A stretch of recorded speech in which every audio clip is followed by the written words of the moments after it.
جو بہترین اس کا زرخیز ترین علاقہ ڈیلٹا آف نائل، یہ سب یہودیوں کے قبضے میں جائے گا۔ اس کو حدیث میں کہا گیا الملحمۃ العظمی۔ عیسائی 80 علم لے کر ہے مسلمانوں تم پر حملہ آور ہوں گے، اور ہر علم کے نیچے 12,000 فوج ہوگی، 9.5 لاکھ فوج۔ یہ نیٹو کی تیاری کس کے لیے ہو رہی ہے؟ جب یو ایس ایس آر کا خاتمہ ہوا تو پوچھا گیا تھا نیٹو چیف سے، اب کس لیے؟ تمہارا وہ دشمن تو ختم ہو گیا، اب ہمیں اسلامک فنڈامنٹلزم سے نمٹنا ہے۔ وہ جانتے ہیں خطرہ یہی ہے، اب اسلام ابھر سکتا ہے، مسلمانوں کے سینوں کے اندر وہ آگ ہے، اوپر خاکستر آ گیا ہے، تمہیں اٹھانا بیٹھنا، یہ اندر تو انگارہ ہے، اوپر سے راکھ ہے، اس سے دھوکہ نہ کھا جانا ان کے دلوں کے اندر۔ اور بش نے کہا تھا مسلمان چاہتے ہیں کہ ہسپانیہ سے لے کر انڈونیشیا تک نظام خلافت قائم کرے، اور میں حیران ہوا تھا کہ اس کمبخت کو ہسپانیہ کا خیال کیسے آ گیا؟ ہمیں تو کبھی آتا ہی نہیں، اب ہم تو بھول گئے، وہ تو 500 برس پرانی بات ہے جبکہ وہاں سے ہمیں نکال دیا گیا تھا۔ اگرچہ اقبال نے کہا تھا ہے ارض فلسطین پہ یہودی کا اگر حق، ہسپانیہ پر حق نہیں کیوں اہل عرب کا؟ ہسپانیہ میں تو 800 سال حکومت کی مسلمانوں نے، اور ابھی 500 برس سے گزرے ہیں نا۔ یہودی تو ارض مقدس سے 2000 سال نکالے گئے، انہیں لا کے آباد کیا گیا، عربوں کے سینے میں خنجر پھونک دیا گیا۔ وہ چھوٹا سا ملک جو چاہتا کرتا، کوئی پوچھنے والا نہیں۔ امریکہ جیسے اپنے بیٹے کی حفاظت کرے ویسے کرتا ہے، اور حضور نے فرمایا ہے وہ جنگ جب ہوگی تو ایک باپ کے اگر 100 بیٹے ہوں گے تو 99 ختم ہو جائیں گے، ایک بچے گا۔ یہ حدیث صحیح۔ اور آپ نے فرمایا ویل للعرب من شر قد اقترب، عربوں کے لیے ہلاکت ہے، عربوں کے لیے بربادی ہے اس شر سے جو قریب آ چکی ہے۔ اور آج جس طرح انہوں نے ان کی تہذیب کو اختیار کر لیا ہے، دبئی جا کر دیکھیے، بدترین مغربی معاشرہ جو ہے وہ دبئی کے اندر ہم نے قائم کر کے دکھایا۔ اب سعودی عرب اس راستے پر بڑھ رہا ہے، اور اس کے بعد نمبر 2 پر جو ہے ہم پاکستانی ہیں۔ لیکن میں اس کے وہ پہلی بات جو کہہ رہا ہوں وہ تو یقینی ہے، اس میں تو احادیث صحیحہ موجود ہے۔ اگرچہ اس کے بعد پانسا پلٹے گا، پھر حضرت مہدی کا ظہور ہوگا، حضرت عیسیٰ کا نزول ہوگا، اور وہ گریٹر اسرائیل گریٹر گریو یارڈ بنے گا یہودیوں کا، ایک ایک یہودی قتل ہوگا اور دفن ہوگا۔ یہ بات میں ہونا ہے، میں پہلی بات پرچ کر رہا ہوں۔ وہ پانسا پلٹے گا جب پلٹے گا، ابھی جو سامنے ہے وہ کیا ہے؟ جس ملحمۃ العظمیٰ کہا حضور نے، جسے آرمگیڈون کہتے ہیں عیسائی۔ آرمگیڈون کی اگر کہیں جا کر آپ دیکھیں گے، آپ ڈکشنری میں مانی تو کیا لکھا ہے؟ A very big war which will be fought between the forces of evil and good before the end of this world۔ اس دنیا کے خاتمے سے پہلے خیر اور شر کی قوتوں کے درمیان بہت بڑی جنگ ہوگی۔ ارمجدون اسے کہتے ہیں عربی میں، اور آرمگیڈون اسے کہتے ہیں انگریزی کے اندر، اور یہ بائبل کی آخری کتاب کے اندر ہے، جو اس میں کہ مکاشفات یوحنا، ریولیشنز آف سینٹ جان۔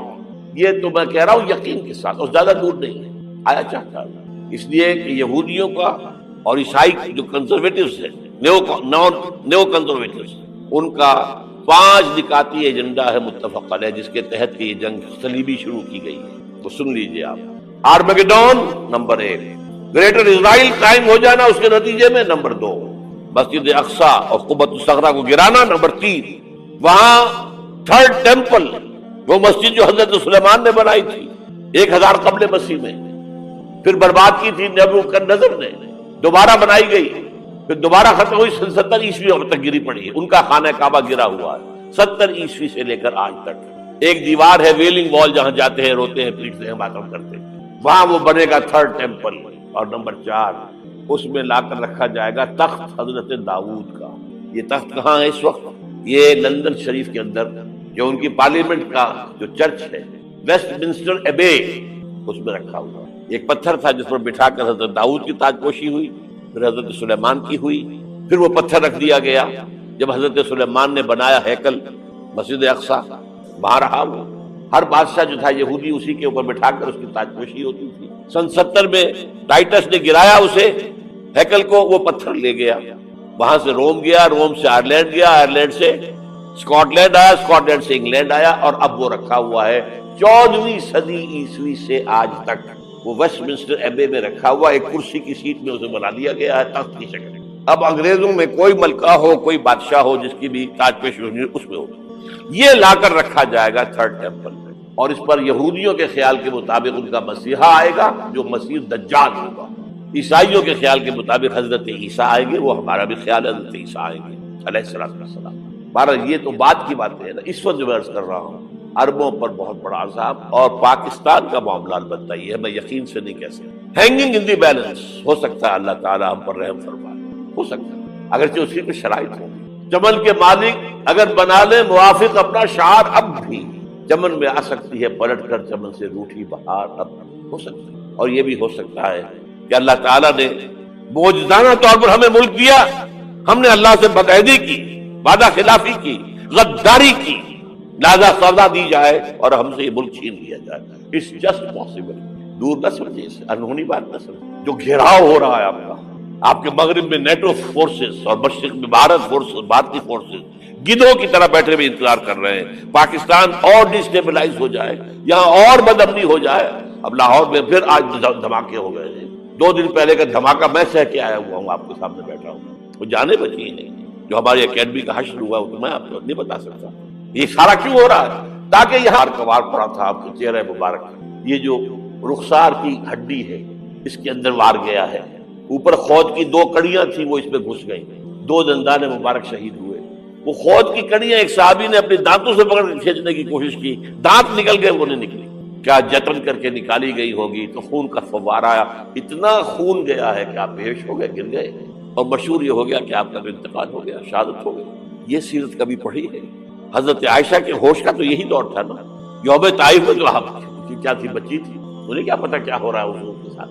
3 دن تک حضور مکے کی گلیاں اور وہاں کے اوباش لوگ پتھراؤ کر گئے تھے اس امید میں کہ شاید وہاں کا کوئی سردار ایمان لے آئے، تو یہاں تو ابو طالب بھی فوت ہو گئے، یہی دنیا بھی سہارا تھا، خون جا کر جوتیوں میں جم گیا ہے، جوتی اتر نہیں دی، پھر وہاں سے واپسی پر جو دعا مانگی، اللہم الیک اشکو ضعف قوتی وقلت حیلتی وہوانی علی الناس، اے اللہ تیری جناب میں فریاد لے کر آیا ہوں اپنی قوت کی کمی کا، اپنے وسائل کی کمی کا، اور جو ذلت و خواری ہو رہی ہے لوگوں کے سامنے، الا ملتقنونی، مجھے کس کے حوالے کر دیا ہے، الا بعیدی یتجہمونی، یہ میرے اوپر ہجوم کر کے آ جائے، حملہ کرے، اور عدو من لگتا امرے، یہ دشمن کے حوالے میرا معاملہ کیا ہے، جو چاہے کر دے وہ۔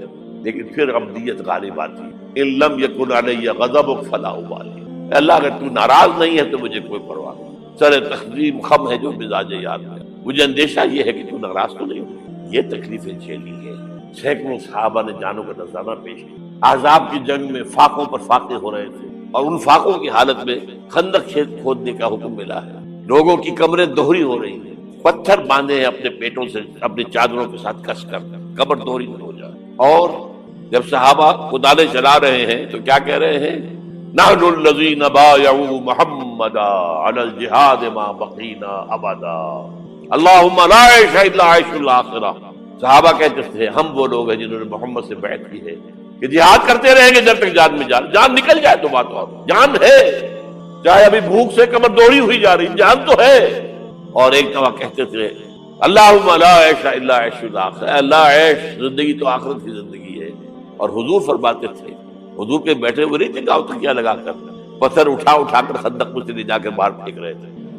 جب صحابہ کہتے اللہم لا عیش الا عیش الاخرہ، حضور فرما رہے ہیں فاغفر الانصار والمہاجرہ، اے اللہ ان انصار اور مہاجرین کی مغفرت فرما دو۔ پھر حضور کی خدمت میں کچھ لوگ آئے، حضور اب یہ فاقہ ناقابل برداشت ہو گیا، دیکھیے ہم نے یہ پتھر باندھے ہوئے، حضور نے کرتا اٹھا کر دکھایا، وہاں 2 پتھر باندھے ہوئے۔ یہ ہے سیرت النبی۔ آپ کس چیز کو سیرت النبی سمجھتے ہیں؟ بہرحال اس موضوع پر میری ایک کتاب ہے منہج انقلاب نبوی، کہ انقلاب کیسے آیا تھا۔ اگر دل میں ذرا بھی آرزو پیدا ہو گئی ہو کہ اللہ قبول کر لے مجھے قبول کر لے اس کام کو، تو وہ کتاب آپ کے لیے مست ہے۔ آج پھر اس گفتگو کے حوالے سے بات چیزیں تازہ کرتا ہوں۔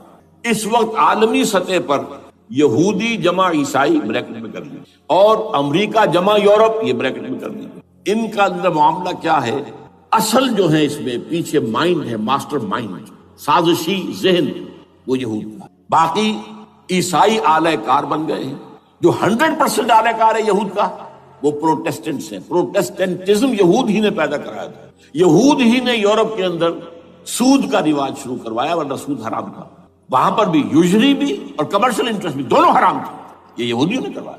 اور پھر پہلا بینک بنوایا ہے انگلستان کے اندر، بینک آف انگلینڈ، اور جو پوپ کے خلاف بغاوت کرائی تو پہلی بغاوت ہوئی انگلستان کے اندر، جو چرچ آف انگلینڈ علیحدہ ہو گیا پوپ سے، اور اسی کو یہودیوں نے قرار دیا یہ ہمارا ماڈرن اسرائیل ہے، یہ اسرائیل ہمیں دیا ہے گاڈ نے، یہ جو ہے برطانیہ۔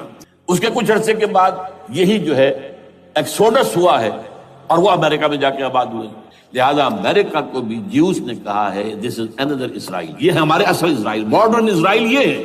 اس لیے کہ جو انہیں وہاں پر اقتدار حاصل ہوا ہے، جو قوت حاصل، جس قدر دولت انہوں نے وہاں جمع کی ہے، وہاں کے جس طریقے سے جکڑ لیا ہے حکومتوں کو، فرنگ کی رگے جہاں پنجے یہود میں ہے۔ ٹھیک 100 سال پہلے علامہ اقبال یہ مشاہدہ کر کے آ گئے تھے یورپ میں، اور کون دیکھنے والا تھا کہ وہاں کیا ہو رہا ہے، بیہائنڈ دی سین کیا ہے، سامنے کیا ہے، پردے کے پیچھے کیا ہے۔ فرنگ کی رگے جہاں پنجے یہود میں، اس وقت فرنگ کا امام تھا برطانیہ، یہ وہ سلطنت تھی جس پر سورج کبھی غروب نہیں ہوتا تھا۔ آج وہ فرنگ کا امام امریکہ ہے۔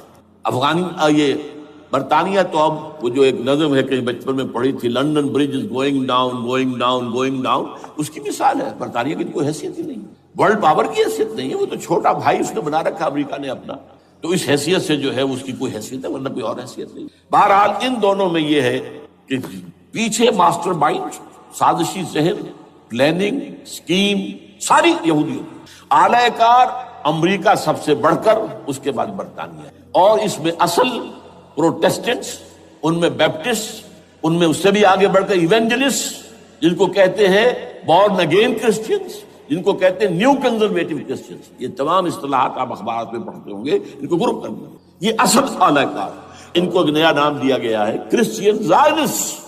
ایک یہودی زائنسٹ ہیں، سارے یہودی زائنسٹ نہیں ہیں، بہت سے یہودی ہیں جو یہ زائنسٹ کے مخالف ہیں۔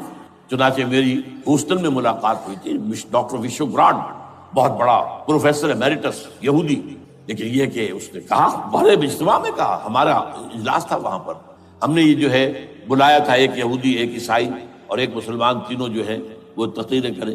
نے کہا تھا کہ وی آر ناٹ سپورٹنگ اسرائیل۔ اس نے وہ عیسائی جو آیا ہوا تھا پروفیسر، اس کی they are supporting Israel, we are not supporting Israel. اسی طرح میری جو ہوئی تھی round table conference, round table, اس میں ایک یہودی پروفیسر تھے، وہ ہسٹری کے پروفیسر، میں نام بھول رہا ہوں ان کا، انہوں نے کہا آئی ایم اینٹی زائنزم، میں زائنزم کے خلاف ہوں۔ تو زائنزم جو ہے اصل میں ایک سیکولر یہودیوں کی تحریک ہے، اور اس کے سب سے بڑے سپورٹرز کرسچین زائنسٹ وہ امریکہ میں بیٹھے ہوئے۔ یہ ہے صورتحال۔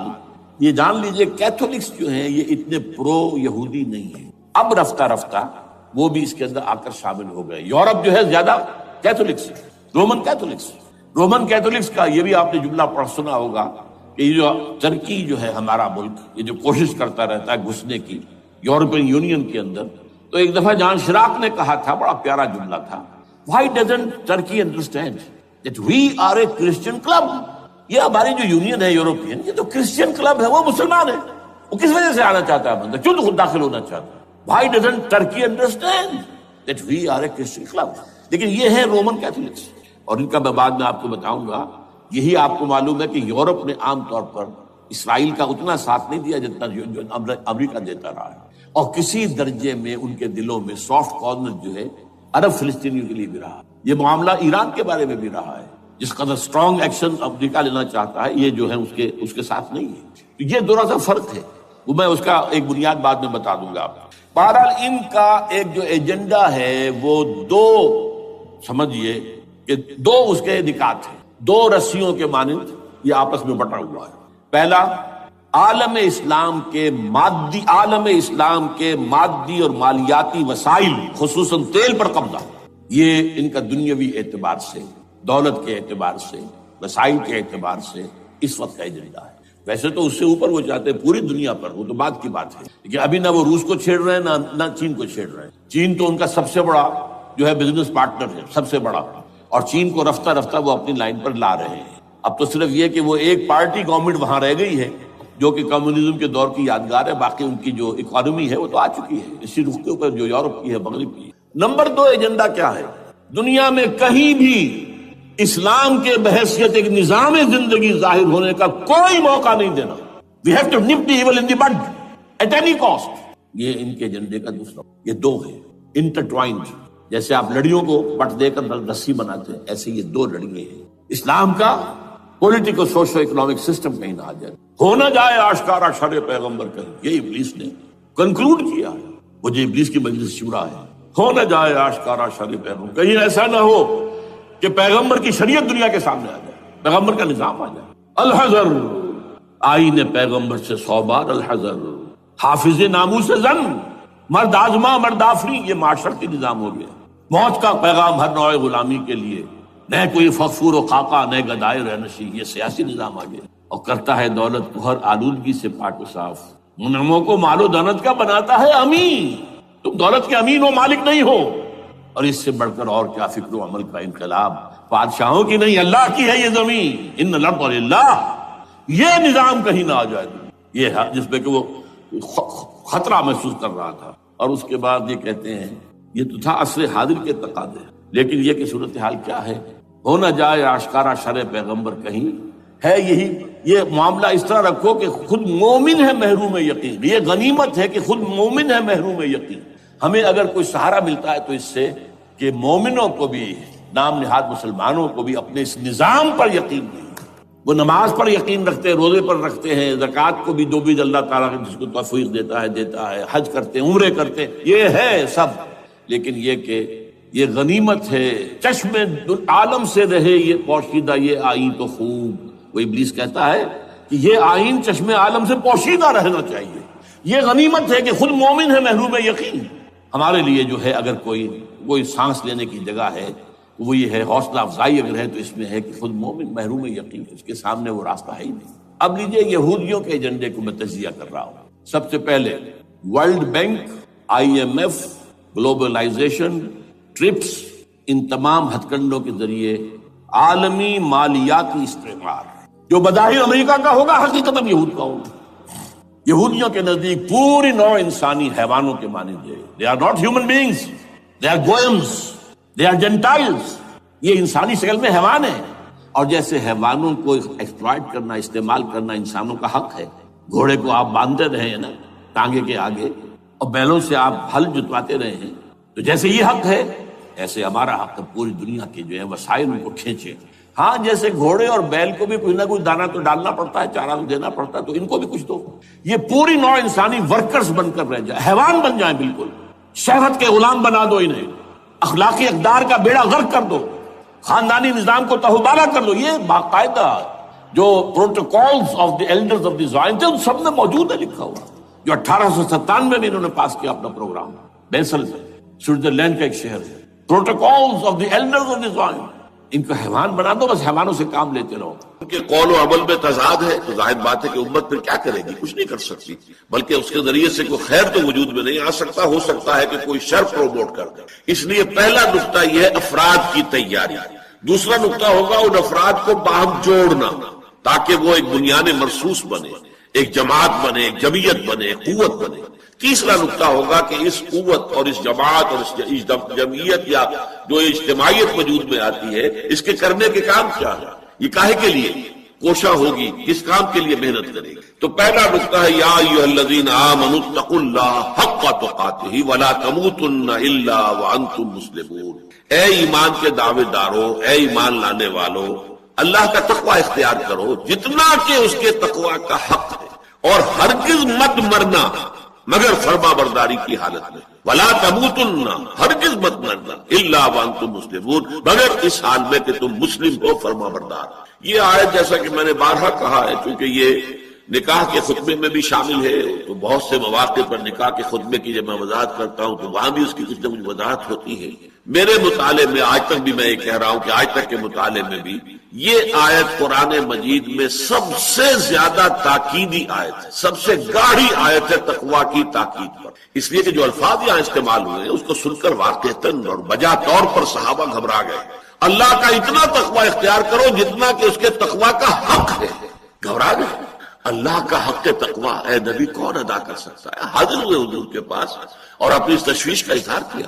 اس لیے کہ میں بارہا یہ بات کہا کرتا ہوں کہ ہم لوگ تو قرآن پڑھتے ہیں، سنتے ہیں، تو ہمارا اس پہ عمل کرنے کا چونکہ کوئی پختہ ارادہ نہیں ہوتا، لہذا ہم جو چاہیں پڑھتے چلے جائیں، ہمیں کبھی بھی اپنے اندر جھانکنا نہیں ہوتا کہ ہم اس پر پورے بھی اتر سکتے ہیں یا نہیں۔ لیکن صحابہ کرام کا معاملہ یہ تھا کہ وہ ایک ایک لفظ قرآن مجید کا پڑھتے تھے، سنتے تھے، تو پہلے اپنے آپ کو تولتے تھے، اپنے گریبانوں میں جھانکتے تھے کہ ہم اس کا حق ادا کر سکتے ہیں یا نہیں، ہم اس پر پورے اتر سکتے ہیں یا نہیں، لہذا ان میں تشویش پیدا ہوئی۔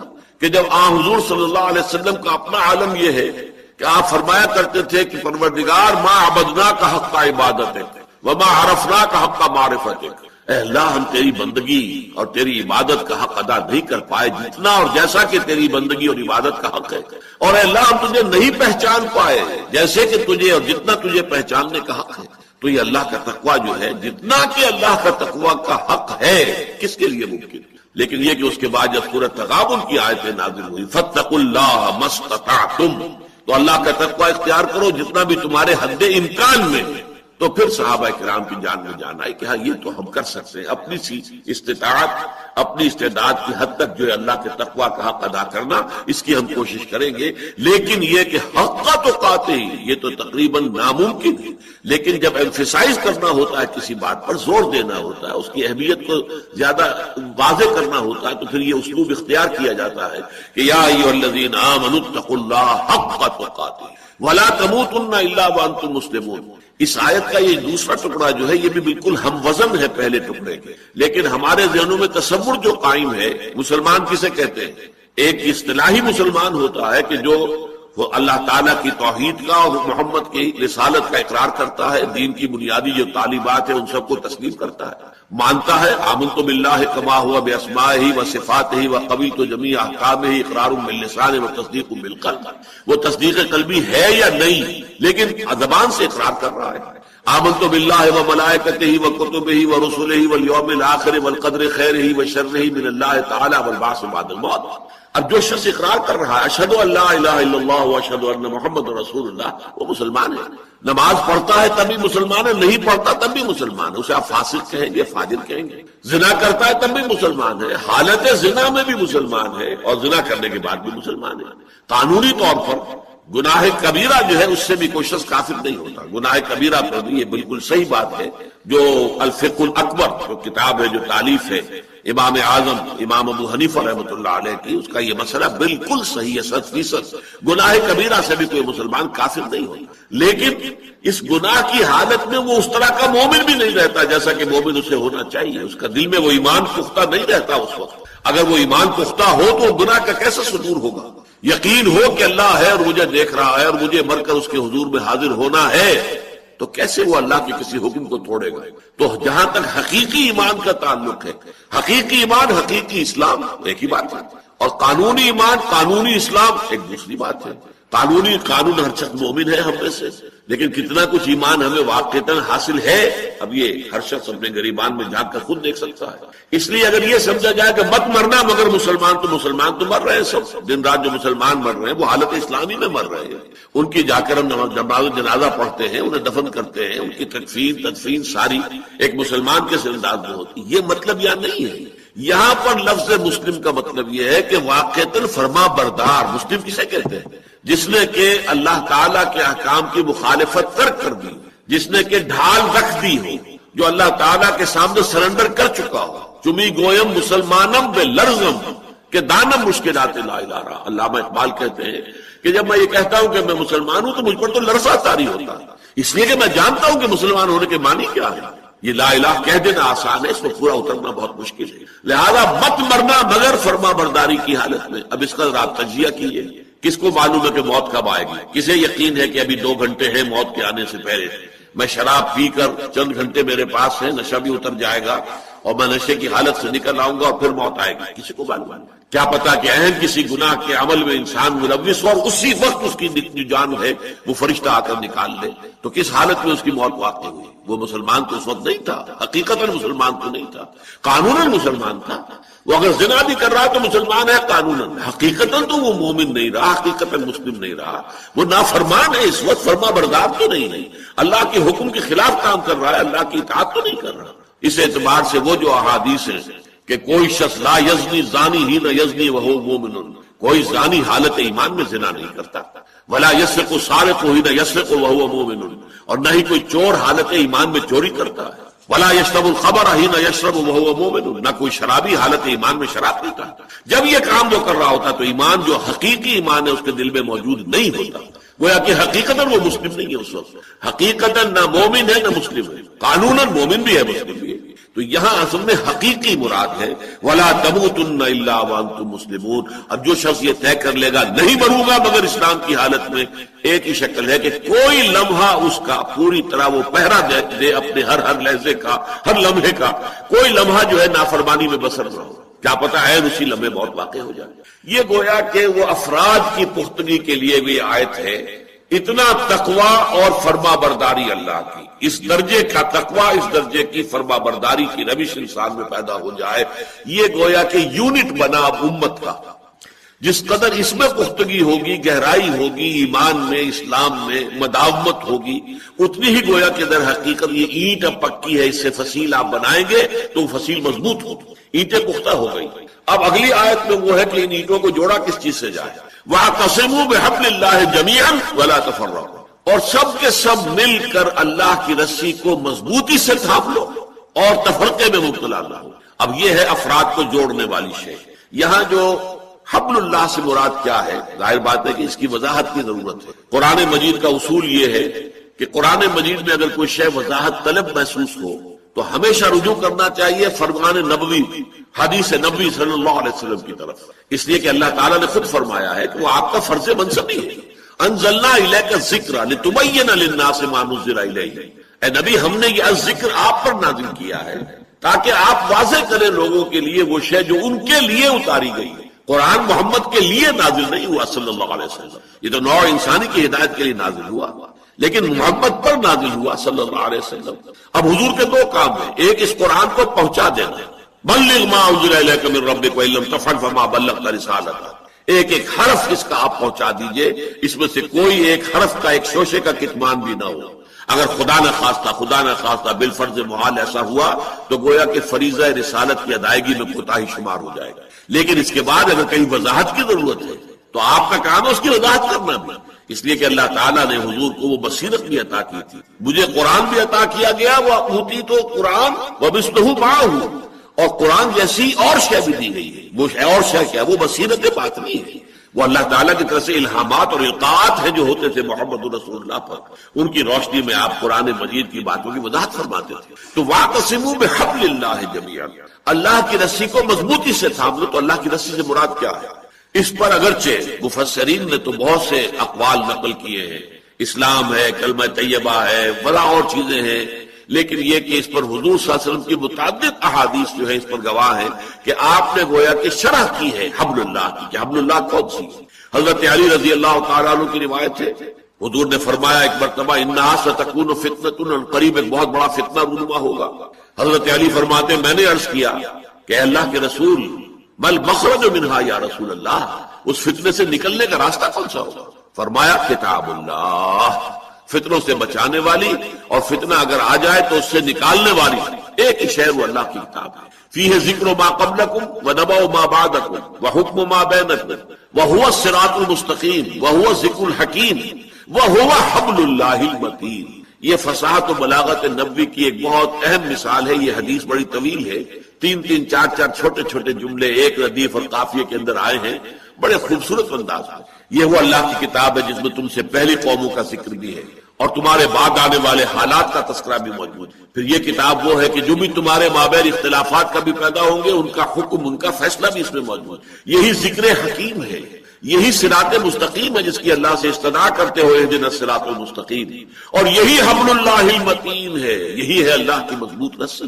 ایک دوسری حدیث جو ہے عبداللہ ابن مسعود رضی اللہ تعالیٰ عنہ سے، اس میں ان کو فرماتے ہیں کہ حضور نے ارشاد فرمایا القرآن حبل اللہ ممدود من السماء الی الارض، قرآن اللہ کی رسی ہے جو آسمان اور زمین کے درمیان تنی ہوئی، جو چاہے اسے چمٹ جائے، اس کو مضبوطی کے ساتھ تھام لے۔ اور اس سے بھی زیادہ پیاری حدیث جس میں کہ نقشہ سامنے آتا ہے اس ماحول کا، جس میں کہ حضور اور صحابہ تھے، کہ ایک مرتبہ یہ طبرانی کی روایت ہے کہ حضور اپنے حجرے سے برآمد ہوئے تو دیکھا کہ مسجد کے ایک کونے میں کچھ صحابہ بیٹھے ہوئے قرآن مجید کا مذاکرہ کر رہے ہیں، سمجھا رہے ایک دوسرے سے۔ تو حضور کے چہرے پر بشاشت کے آثار ظاہر ہوئے، آپ خوش ہوئے اور آپ چل کر ان کے پاس آئے قدم بقدم۔ پہلے تو آپ نے بڑا پیارا سوال کیا جس کا جواب گویا کہ ایک ہی ہو سکتا تھا، دوسرے کسی سے جواب کا امکان ہی نہیں۔ الستم تشہدون، کیا آپ لوگ اس کی گواہی نہیں دیتے اللہ الہ الا اللہ، اللہ کے سوا کوئی معبود نہیں؟ وانی رسول اللہ، اور میں محمد صلی اللہ علیہ وسلم میں اللہ کا رسول ہوں، وَهَذَا الْقُرْآنُ جَاءَ مِنْ عِنْدِ اللَّهِ، اور یہ قرآن وہ ہے جو اللہ کے پاس سے آیا ہے۔ صحابہ کا جواب کیا ہو سکتا تھا؟ بلا یا رسول اللہ، اے اللہ کے رسول